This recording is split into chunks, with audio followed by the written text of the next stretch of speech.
Oke, jadi gue, istri gue, sepupu gue sama teman gue bikin buku judulnya Untuk Yang Berani Melepaskan. Gue juga ikut nulis di sini. Jadi di dalam sini ada 20 kisah nyata based on true stories tentang gimana caranya kita move on. Move on dari patah hati, move on pas diselingkuhin, move on putus cinta, move on ditinggal hewan kesayangan, move on cita-cita tidak tercapai, move on gak masuk perguruan tinggi negeri favorit segala macam deh gitu.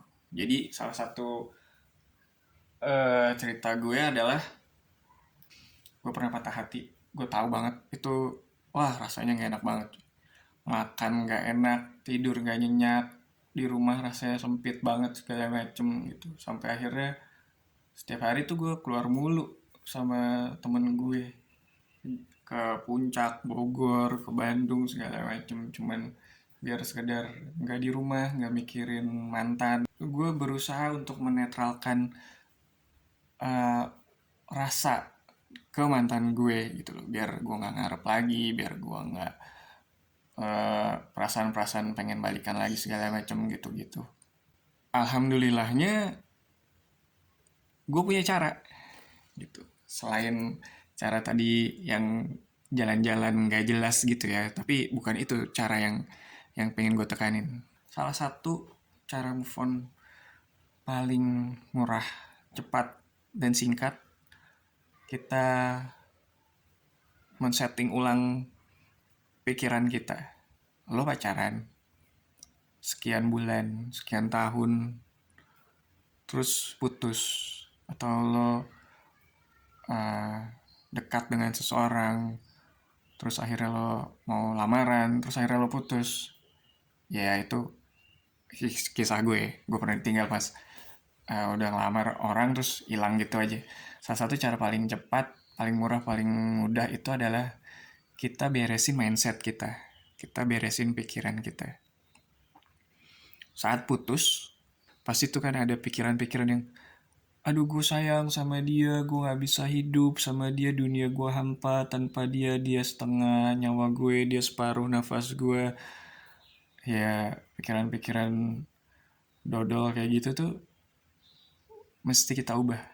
Kenapa gue bilang pikiran-pikiran dodol? Karena pikiran-pikiran yang kayak gitu yang bikin kita sulit untuk move on gitu. Karena ketika kita putus ya harusnya ya udah, dia melanjutkan hidupnya, kita melanjutkan hidupnya. Toh ini putus gitu loh. Ini bukan lo menikah dan lo cerai gitu. Ini bukan lo menikah dan lo udah punya anak kemudian lo berpisah. Ini putus men. Ini baru putus, pacaran, tak lamaran. Belum ada ikatan legitimasi negara di situ. Jadi harusnya urusan putus ini tidak terlalu sulit. Oke, taruhlah lo pacaran lama. Gue udah pacaran 5 tahun bro. Gue udah pacaran 1 dekade bro. Gue udah pacaran dari SMA sampai gue lulus kuliah bro. Gue tahu rasanya.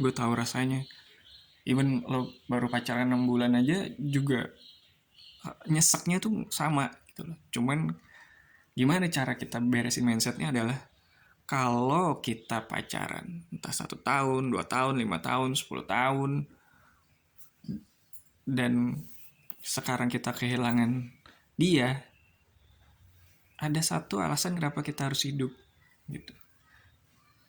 Karena kita punya hidup untuk dilanjutkan gitu loh. Kita harus beresin pikiran kita. Ya udah, kalau emang putus, ya berarti bukan rezeki kita. Kalau emang nggak jadi ke pernikahan, memang dia bukan jodoh kita. Kalau memang harus putus, ya tetap kita harus move on. Kenapa? Karena sebelum sama dia aja kita bisa hidup, berarti setelah ketidakhadiran dia, ketidakadaan dia, kita juga harus bisa hidup. Mindset simple, tapi itu harus lo pegang kuat-kuat gitu. Apalagi kalau konteksnya lo putus karena beda agama atau orang tua yang nggak menyetujui segala macem, bisa disimpulkan bahwa lo emang nggak jodoh sama dia. Saat ini lo nggak jodoh sama dia. Kita nggak tahu ke depannya gitu. Tapi kalau memang saat ini lo putus, ya saat ini adalah jalan takdir lo bahwa lo memang tidak lagi bersama dengan dia. Mungkin lo akan ketemu orang yang lebih baik, mungkin dia dijauhkan karena alasan tertentu, atau mungkin memang pada dasarnya kalian gak cocok. Kalau dilanjutin itu akan berantakan gitu.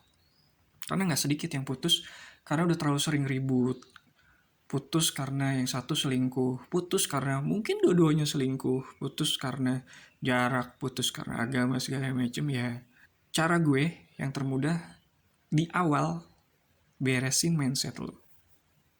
Oke, lo hari ini putus, lo hari ini nangis-nangis, lo hari ini ngurung diri di kamar, tapi habis itu beresin mindset lo, yakin bahwa Allah tuh menciptakan pasangan pasti buat lo, selama lo mau deket sama dia, selama lo mau memantaskan diri buat dia, dan lo pasti udah punya rezeki, lo udah pasti punya jalan hidup masing-masing, lo udah pasti punya jodoh masing-masing.